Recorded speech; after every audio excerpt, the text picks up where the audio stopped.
আমি এর বিচারের ভার মহান আল্লাহ ও প্রিয় দেশবাসীর উপর ছেড়ে দিলাম। ভাবুন তো একজন সাধারণ গৃহবধূর কথা, যিনি রাজনীতি বুঝতেন না, ভালোবাসতেন শুধুই সংসার আর সন্তানদের। অথচ ভাগ্যের কি নির্মম পরিহাস, একদিন তাকেই হাল ধরতে হলো পুরো দেশের। স্বামী হত্যার বিচার চাইতে রাস্তায় নামলেন, স্বৈরাচারের চোখ রাঙানি উপেক্ষা করলেন এবং এক সময় হয়ে উঠলেন 17 কোটি মানুষের প্রধানমন্ত্রী। কিন্তু গল্পের শেষটা কি সুখের ছিল? যিনি একসময় দেশ শাসন করেছেন দোর্দণ্ড প্রতাপে, শেষ বয়সে এসে তাকেই কেন কাটাতে হলো নির্জন কারাগারে? কেন তার মতো একজন আপসহীন নেত্রীকে হুইল চেয়ারে বসে চোখের জল ফেলতে হলো মৃত সন্তানের জন্য? আজকের ভিডিওতে আমরা উন্মোচন করব বেগম খালেদা জিয়ার জীবনের সেই অজানা অধ্যায়গুলো, যেখানে ক্ষমতা আর কান্নার রং মিলেমিশে একাকার। এটি কেবল একজন নেত্রীর গল্প নয়, এটি বাংলাদেশের রাজনীতির এক বিশাল বাক বদলের জীবন্ত ইতিহাস। বেগম খালেদা জিয়া। বাংলাদেশের রাজনীতিতে এই নামটি কেবল একটি নাম নয়, বরং একটি প্রতিষ্ঠান, একটি ইতিহাস। তাকে বলা হয় বাংলাদেশের গণতন্ত্রের মা বা দেশনেত্রী। কিন্তু এই উপাধিগুলো তিনি একদিনে পাননি। এর পেছনে রয়েছে দীর্ঘ ত্যাগ, সংগ্রাম আর হার না মানা এক মানসিকতার গল্প। দিনাজপুরের এক সম্ভ্রান্ত পরিবারে 1946 সালে জন্ম নেয়া সেই ছোট্ট মেয়েটি, যার ডাকনাম ছিল পুতুল, তিনি যে একদিন বাংলাদেশের রাজনীতির বাঘের পিঠে সওয়ার হবেন তা কে জানত? 1960 সালে সেনাবাহিনীর তৎকালীন ক্যাপ্টেন জিয়াউর রহমানের সাথে যখন তার বিয়ে হয়, তখন তিনি ছিলেন নিতান্তই এক লাজুক ও সাধারণ গৃহবধূ। স্বামীর চাকরি সূত্রে বিভিন্ন জায়গায় ঘুরেছেন, সংসার করেছেন। কিন্তু 1981 সালের 30 মে চট্টগ্রাম সার্কিট হাউসে এক ব্যর্থ সেনা অভ্যুত্থানে রাষ্ট্রপতি জিয়াউর রহমানের নির্মম হত্যাকাণ্ডের পর খালেদা জিয়ার জীবনের মোড় পুরোপুরি ঘুরে যায়। সেই সময় তার সামনে ছিল দুটি পথ। এক, স্বামীর শোক বুকে চেপে সন্তানদের নিয়ে নিভৃত জীবনযাপন করা। দুই, স্বামীর হাতে গড়া দল বিএনপিকে রক্ষা করতে রাজনীতির কণ্টকাকীর্ণ পথে পা বাড়ানো। তিনি দ্বিতীয় পথটিই বেছে নিলেন। 1982 সালে তিনি বিএনপির প্রাথমিক সদস্য হন এবং 1984 সালে দলের চেয়ারপারসনের দায়িত্ব গ্রহণ করেন। কিন্তু পথটা মোটেও মসৃণ ছিল না। তখন দেশ শাসন করছেন সামরিক শাসক হুসেইন মোহাম্মদ এরশাদ। গণতন্ত্র তখন বুটের তলায় পিষ্ট। এরশাদ বিরোধী আন্দোলনে খালেদা জিয়ার ভূমিকা ছিল আগুনের মতো। 1983 থেকে 1990 সাল পর্যন্ত চলা দীর্ঘ এই আন্দোলনে তাকে বারবার আটক করা হয়, গৃহবন্দী করা হয়।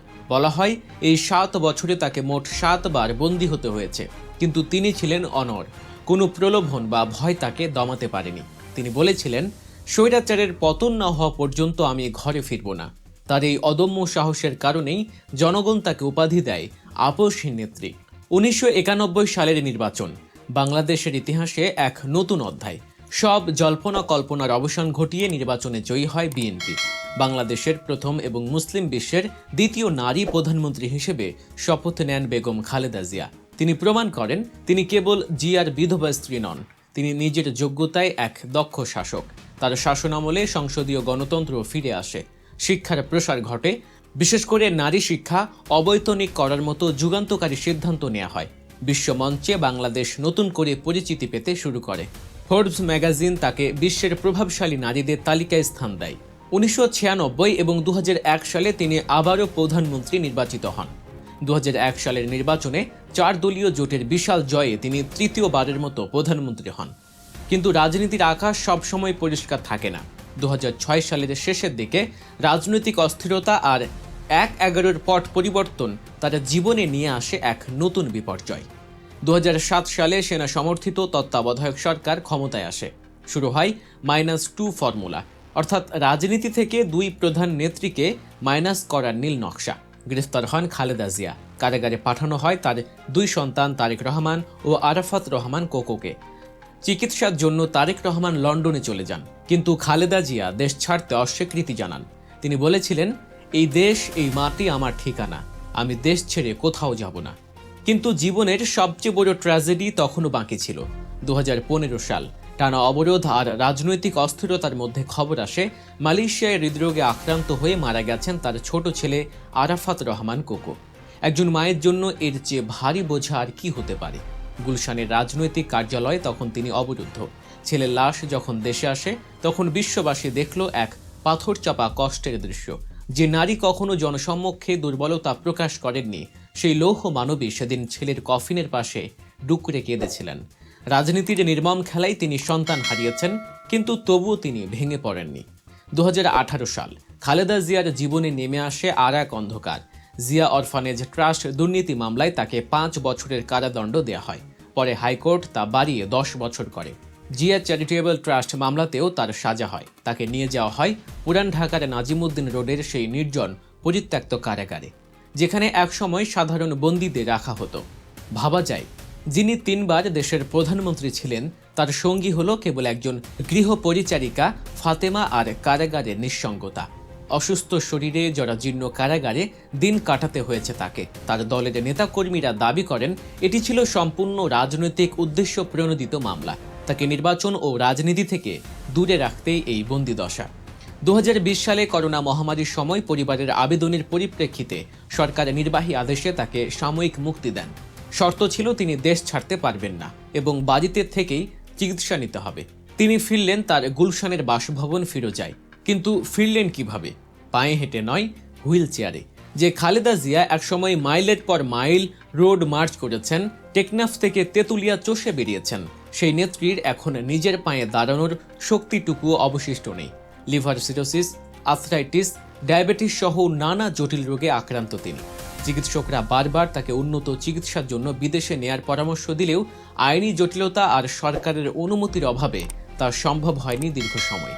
কিন্তু 2024 সালে ছাত্র জনতার গণ অভ্যুত্থান এবং শেখ হাসিনা সরকারের পতনের পর দৃশ্যপট আবার পাল্টে যায়। 5 আগস্টের পর মুক্তি মেলে বেগম খালেদা জিয়ার। দীর্ঘ বন্দি দশা থেকে তিনি পূর্ণ মুক্ত হন।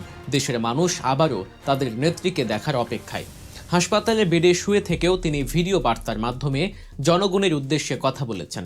আর সেই বার্তায় ছিল না কোনো প্রতিশোধের আগুন, ছিল না কোনো ক্ষোভ। তিনি বলেছেন ভালোবাসা, শান্তি আর জ্ঞানভিত্তিক সমাজ গড়ার কথা। তিনি বলেছেন ধ্বংস নয়, প্রতিশোধ নয়, বরং দেশকে গড়তে হবে ঐক্যের মাধ্যমে।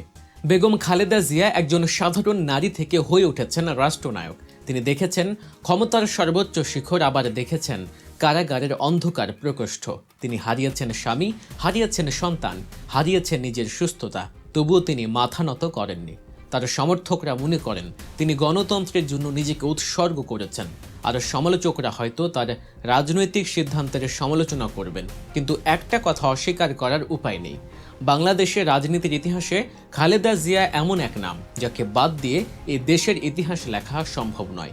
তার এই দীর্ঘ রাজনৈতিক জীবন আমাদের শেখায় ক্ষমতা চিরস্থায়ী নয়, কিন্তু মানুষের ভালোবাসা আর ত্যাগের মহিমা কখনো ম্লান হয় না। আজ তিনি আমাদের মাঝে নেই, কিন্তু আজও আছে তার সেই আপোষহীন সত্তা। ইতিহাস তাকে কিভাবে মনে রাখবে সেটা সময়ই বলে দেবে। তবে বর্তমান তাকে দেখছে কিংবদন্তি হিসেবে, যিনি হাঁটতে হাঁটতে জিতে যাওয়া এক ফিনিক্স পাখি। দর্শক, আপনারা কি মনে করেন? খালেদা জিয়ার এই রাজনৈতিক সংগ্রাম কি বৃথা যাবে, নাকি তার দল তার বলা কথা অনুসরণ করবে? কমেন্ট করে জানান আপনাদের মতামত। আর হ্যাঁ, রাজনীতির এমন সব বিশ্লেষণধর্মী ও অজানা গল্পের ভিডিও নিয়মিত পেতে গল্প নিউজ সাবস্ক্রাইব করতে একদমই ভুলবেন না। দেখা হবে পরের ভিডিওতে। ততক্ষণ পর্যন্ত ভালো থাকুন, সুস্থ থাকুন। আল্লাহ হাফেজ।